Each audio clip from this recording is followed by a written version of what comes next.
While many in power recklessly escalate tensions with Russia, there is very little discussion of the geopolitical significance of this aggression and the dangerous consequences people could suffer as a result.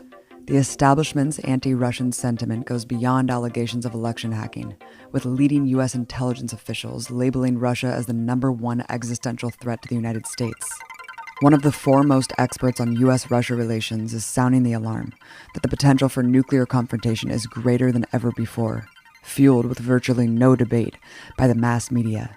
Dr. Stephen Cohen is one of the leading scholars on Russia. He's professor emeritus of Russian studies at Princeton and New York University, and is the author of many books on the subject, including Soviet Fates and Lost Alternatives, From Stalinism to the New Cold War, and the forthcoming book, Why Cold War Again? How America Lost Post-Soviet Russia. The Department of Defense has just declared Russia as the #1 existential threat facing this country. Professor, it seems so interesting that we just came from a war on terror to now a war on Russia, despite the rise of ISIS. Right. Well, they didn't just do this. I mean, this business that Russia is the #1 existential threat has been unfolding this drama, this false drama, at the expense of our national security, maybe for a decade, but it certainly intensified under the Obama administration, because you had the American commander of NATO, the Joint Chiefs of Staff here all saying #1 existential threat. Meanwhile, Russia was, of course, in the person of Putin, repeatedly almost begging the United States to join it in an alliance against terrorism, not only in Syria, but a kind of global war. I don't know if a global war against terrorism is possible, it's a separate issue, but Russia wanted to partner with the United States. Obama was inclined very briefly in September 2016, I think, but that was killed by our Department of Defense when they attacked those Syrian troops. And so Russia's been made the #1 existential threat. I think that folly, because certainly it's not even on the list of the top 5 or 10, in my judgment, of what really threatens us, has become linked inextricably with this wild demonization of Putin personally. Because it's the demonization of Putin as a man who assassinates his enemies, who invades countries, who is I mean, now in 2017, we're being told that his alleged hacking of the American election was only part of his plan to destroy democracies around the world, and now he's going for Europe. I mean, it has really become right up there with the former Soviet threat, but now it's personified in Putin. It's this loathing for, or demonizing, or vilifying of Putin as a leader, as a person, which shades occasionally into Russophobia, transferring this, but not that often, into vilification of Russia. I think that's really behind this notion that this is our #1 threat. And by the way, it's not only to the United States, as I said. They're now talking about the 2017 elections in Europe, and Putin will probably hack those too. I mean, it's just, there's no facts or logic to any of this. It's taken on a life of its own. So we've got Senate hearings, and Obama's threatened some covert action against Russia, which is very dangerous because the Kremlin regards this as a declaration of war. Oh, absolutely. We don't know, is he going to attack banks or nuclear command and control? I mean, you just don't do things like this when both sides have got bad nerves and nuclear weapons. But the military intelligence community certainly understands that why this deflection, why this misdirection is such a potentially dangerous tinderbox. I've been around long enough to observe, and I've had enough former students go to work for intelligence communities, and I can remember what happened involving the intelligence communities regarding the Bay of Pigs. When Kennedy was so angry at the bad information they gave him, he said he'd like to break them up. I can remember the bogus information they gave Johnson about the so-called Tonkin resolution, which drug us deeper into Vietnam. I can remember Irangate scandals, what the CIA was behind under Reagan. We all mention the bad information intelligence gave about Saddam's weapons of mass destruction. There's a long history of wrong intelligence. So let's deconstruct that. it's politicized intelligence. So there is no, so far as I know, the intelligence community. There's not even the CIA. There are groups, different political impulses, different vested interests in these organizations, and often they've been at war among themselves within, say, the CIA. We know this. I mean, it's a fact. I think we're seeing that now with the hacking allegations. And in all likelihood, later we will discover this was a war within the CIA itself. I mean, the FBI tried not to get involved. It said, we don't know, but it got dragged into it. So, now your question. What do they really know? I know, as close as I can say for a fact, and since we don't seem to do facts in America anymore when it comes to Russia, we should be careful, that there are very different views about Washington's policy toward Russia inside the intelligence community. I don't want to be hyperbolic, but to me, this may be the single most dangerous moment in American-Russian relations. The Cuban Missile Crisis is always said to have been the turning point in our awareness of how dangerous the Cold War was. And that after we avoided nuclear Armageddon over Khrushchev having put missiles, or at least the silos in Cuba, and then back down in light of Kennedy's leadership, that both sides became wise. And the Cold War continued, but there was a code of conduct. Everybody understood where the danger lines were, and that never again did we, advertently at least, there were some near misses accidentally when radars indicated a nuclear attack and there was none, some large seagull or something. We all live at the mercy of this technology. That was true, though, until Gorbachev and Reagan thought they had ended the Cold War, there was a code of conduct between the Soviet Union and the United States. That doesn't exist today. So there's barely any communication on a diplomatic level. It's even worse than that, that after the Cuban Missile Crisis, '62, the two sides began to develop interactive cooperation, student exchanges, scientific exchanges, hotlines, constant talks about nuclear weapons, nuclear reductions, trade agreements, cultural, we sent, and all this. Has come to an end, along with communication. And yet, that against this backdrop, I've been saying we were in a new Cold War, moving there with Russia for more than 10 years. We are certainly there today. But here's what's also different. There are now 3 fronts in the new Cold War that are fraught with the possibility of actual war. There's the Baltic region in Poland, where NATO is unwisely building up its military presence. There is, of course, Ukraine, which could explode at any moment. And of course, there's Syria, where you've got Russian and American aircraft and others all flying. So you've got a multi-front potential Cuban Missile Crisis. And meanwhile, here in the United States, this hysterical reaction to alleged, because there's no proof's been produced, that somehow Putin put Trump in the White House. This combination of demented public discourse and grave danger abroad, I think, makes us in a danger at least comparable to the Cuban Missile Crisis. And yet, nobody protests, nobody notices, and people march on. And you've compared it, to the Cuban Missile Crisis, saying then we at least knew what was happening. Here, this is all based on classified intelligence. We'll never see an investigation. We'll never see the evidence, right? Yeah, and 52% of Democratic voters don't just believe that Russia hacked the DNC and Podesta's emails. They think that Russia actually altered the vote. Yeah. That's a whole nother level. Times have changed. When I entered public life, such as it was, as a kind of commentator on public affairs, as a young professor at Princeton, there was a debate in the late 70s and even in the 80s after Gorbachev came to power.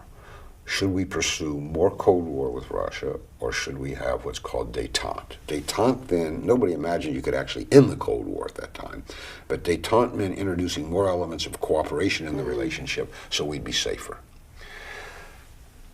There was a lot of space, political space, media space, for both sides in the 70s and 80s. I mean, it was a fair fight. Now it's not. It's one hand clapping.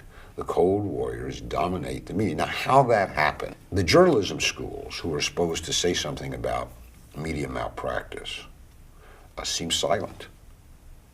They're too busy deploring RT. That's why it's so scary, because people can mock RT and state media, but when you have a corporate media apparatus that essentially mimics what state media would do, where the New York Times and the Washington Post just paint the narrative for war time and again, whether it's Libya, Syria, or Russia. And it seems like this acquiescence and unquestioning stenography. You've talked about how these false narratives that dominate the discourse today are more dangerous, of course, than the so-called fake news hysteria. One is that Putin is responsible for the buildup of the new Cold War. And one senior military official recently admitted that there are U.S. Special Operations Forces in every single country surrounding Russia. The buildup of NATO forces, of course, at Russia's border is a huge source of tension. Professor, tell us about the agreement between Gorbachev and Reagan, what NATO was initially supposed to be, and how that promise has been broken today. So, you know, the history is well known. The issue in 1990 was whether or not Germany would be reunited. But the issue became then, once Germany is reunited, where does it sit geopolitically or strategically? And it was proposed to Gorbachev that Germany be put in NATO. England and France, which feared Germany, thought this wasn't a bad idea because they could keep control of Germany's any military aspirations that would arise there. But for Gorbachev, it was really a hard sell at home. After all, 27.5, best we know, Soviet citizens had died in the war against. Mm-hmm. For Gorbachev, this was a hard sell at home. And then the issue became NATO itself, which already was in Western Germany. Where would it go? And Baker was later quoted as having promised, he was Secretary of State, that NATO would not move 1 inch east, 1 inch. George Kennan, whom I knew well when I was at Princeton and was thought to be the wisest American about Russia. Mm-hmm.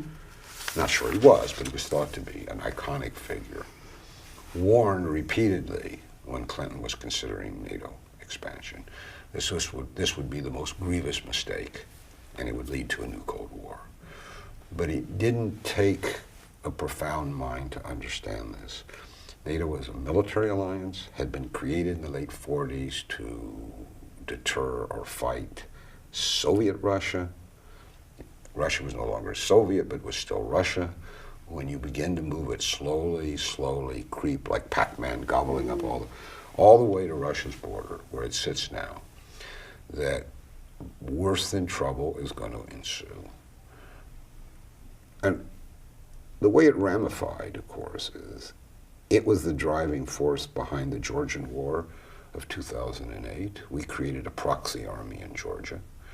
But people say it had nothing to do with the Ukrainian crisis, but it had everything to do. People say, well, the European Union offered Ukraine a very benign economic relationship.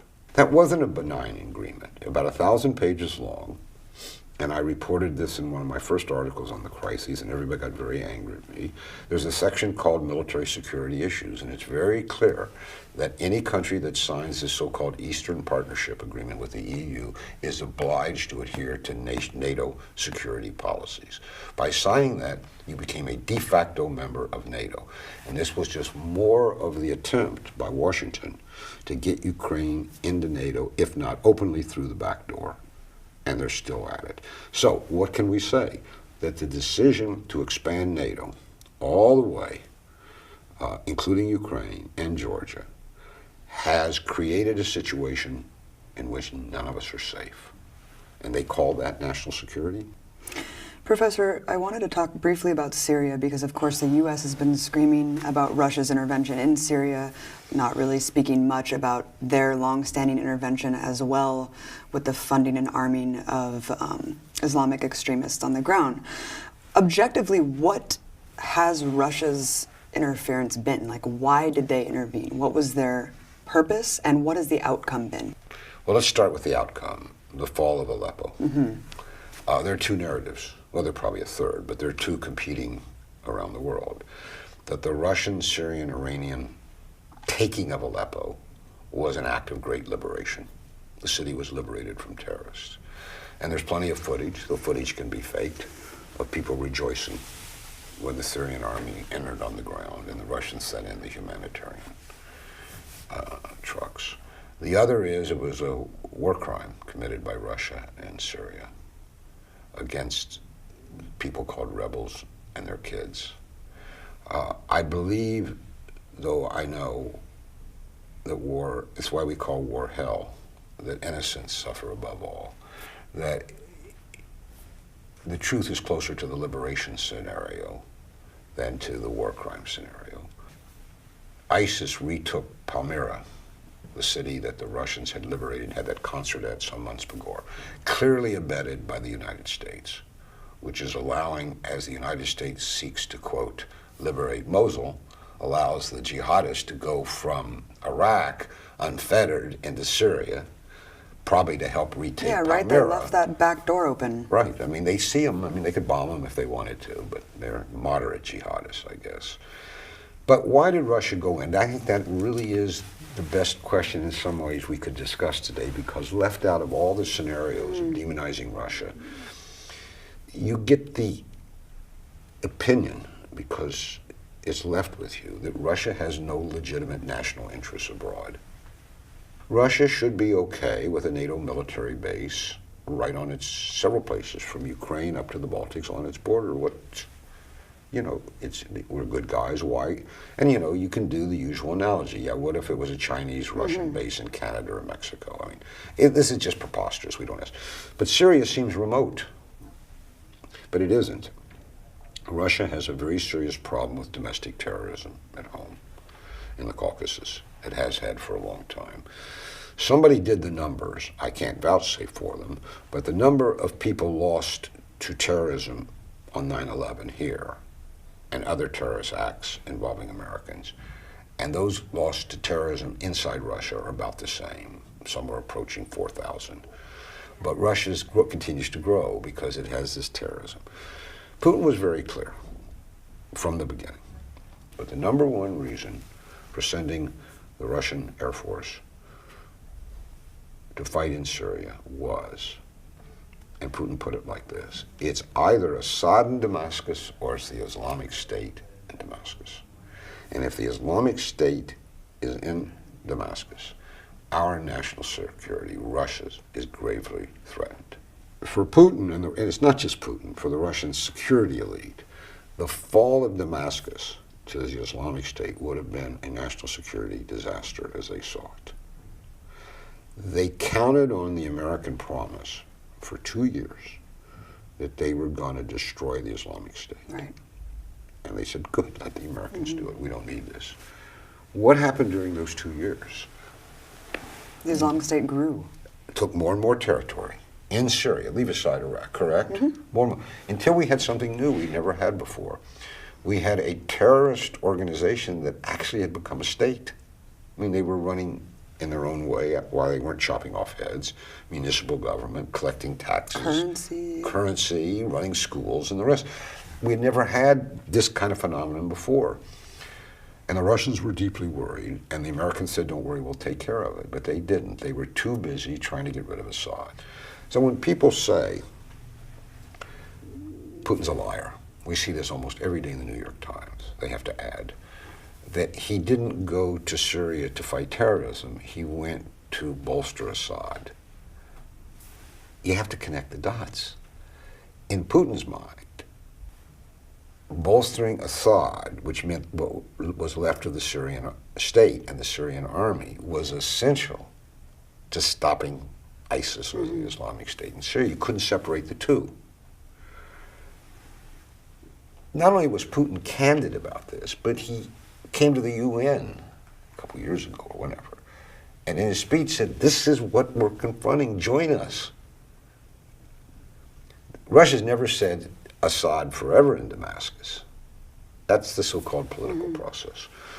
But the Obama White House, which sent our Secretary of State Kerry forth to negotiate with Lavrov, and seems to have constantly or repeatedly, or at least once, reached an agreement for this alliance, was sabotaged in Washington.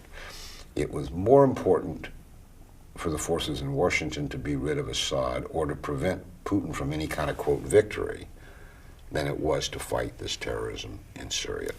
But you could go on. I mean, is there any major issue that we say we care about? Climate change, energy reserves, trafficking in women, trafficking in drugs, anything where Russia is not either complicit enough to help out or central enough to help out. Nothing can be solved of this magnitude without Russia.